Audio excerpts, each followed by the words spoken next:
one, and the rainbow gets embarrassed when you're staring at it. The rainbow needs some privacy too.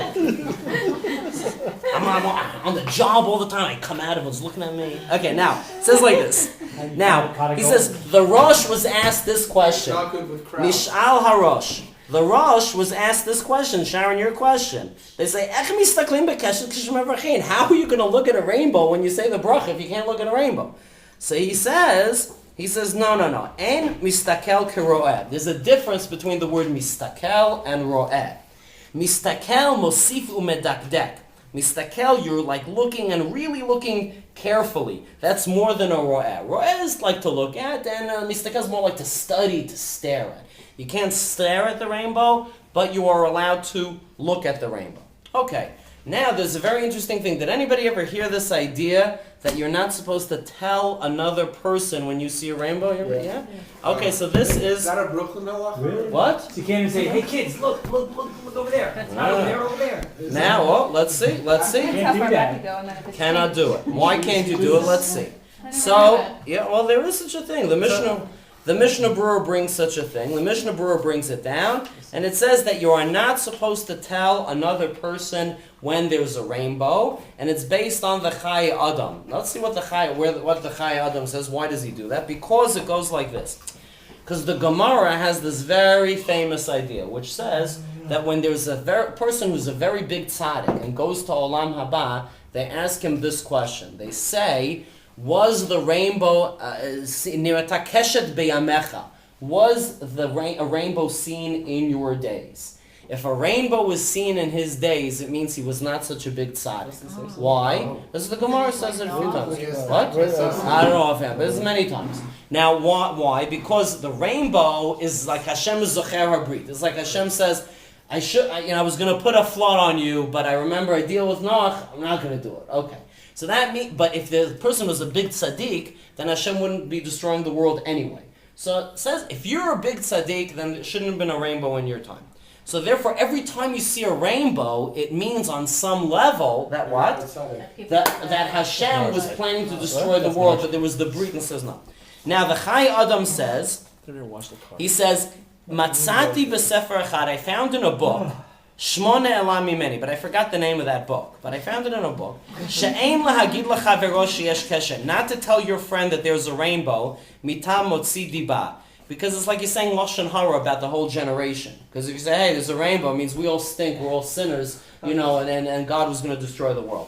Now what's interesting, and the Mishnah Berurah brings it from the Chai Adam. What's interesting is that the Chai Adam says, I don't remember what book he saw it in. And that's a mystery even to this day. Nobody knows. I have a hunch, I don't know. Right now I don't know yet, but it is nowhere mentioned. It's not in the Gemara, it's not in the Medrash, it's not in the Zohar, it's not in any of the usual suspects. But it's from a mysterious source. But since the Mishnah Berurah brought it down, it became a thing.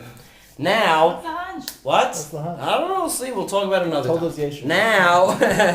Now, since we're talking about rainbows, I found a very nice thing in the Shla, the Shnei Luchot HaBrit, which is basically a mystical work. He explains, what is the deal? He says, wait a second. Isn't it so that the rainbow just comes because of the drops and this prism and all this like natural stuff? So what are you telling me? It's because people are good or bad? It's because of like natural stuff. So he says, B'Shem Rabbeinu Moshe Israel. I heard in the name of the Ramah, Av Shehakesher Hu B'Teva, it's true that the rainbow is natural. Mikol Makom, still, the rainbow would not be seen if we were worthy. But how could that be? Because don't they just come from rain? No. Because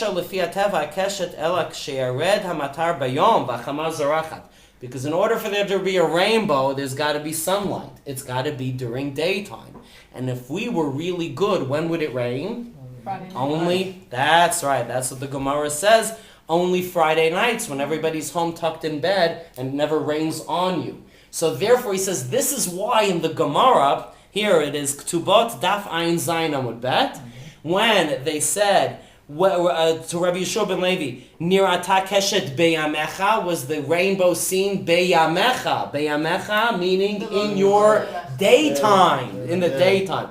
Because if you're real tzaddik, then it would have only rained at night, and there would have not been a rainbow seen. That's the whole idea. So it's true the rainbow is a natural effect, but it's really that it's happening during the rain during the day is really more the clincher there. All right, so that's a very nice thing. So now we know this idea about not looking at the rainbows. Now, in general, then, we have to understand what's this whole thing of not looking at all of these things. And the idea is that there is something about it that is basically disrespectful, right? If you're looking at something that you're not worthy to look at. So therefore, and we see this in another thing, does anybody know what else is very bad for your eyes? What other activity? Yeah, no, but halachically, I'm not talking about science stuff. Looking at the sun is bad for your eyes, that's true. But the Gemara says that if a person, no, it says like this, like when someone's being punished? It says like this, there is an idea, okay, that says that psia gasa. TV? No, TV's fine. TV's good. TV's very good for you. Now, this psia gasa. Whoa, that's on tape, man. He's very good for you. Okay, now it says, and now it says psia gasa. It says, the Gemara in Shabbos says in Kuf Yud Gimel, psia gasa. If you take big steps, big haughty steps, notelet echad mechameshmot me'or einav shel adam. It takes away 1/500th of your, let's call it the light of your eyes. That's based on, in the olden days, the way science worked is people felt that there was like, when you look at something like an energy or a beam would come out of your eyes. So like 1/500th of that would be. So if you take big haughty steps, then you lose a little bit of your eyesight. So the idea is, see, that whenever you do something that is disrespectful to God, basically, you lose some of your eyesight. Now, though the Gemara says that there's a solution for that. That what is the solution for how to get your eyesight back? It says that if you drink the Kiddush wine, then that is going to make your eyesight better. Why? Well, let's think conceptually why. Because when you say Kiddush, what do you say? That Hashem created the world and Hashem is behind everything. So it's really the reverse of this disrespecting God, right? You're having a lot of respect for God. You're standing up and you're saying Kiddush.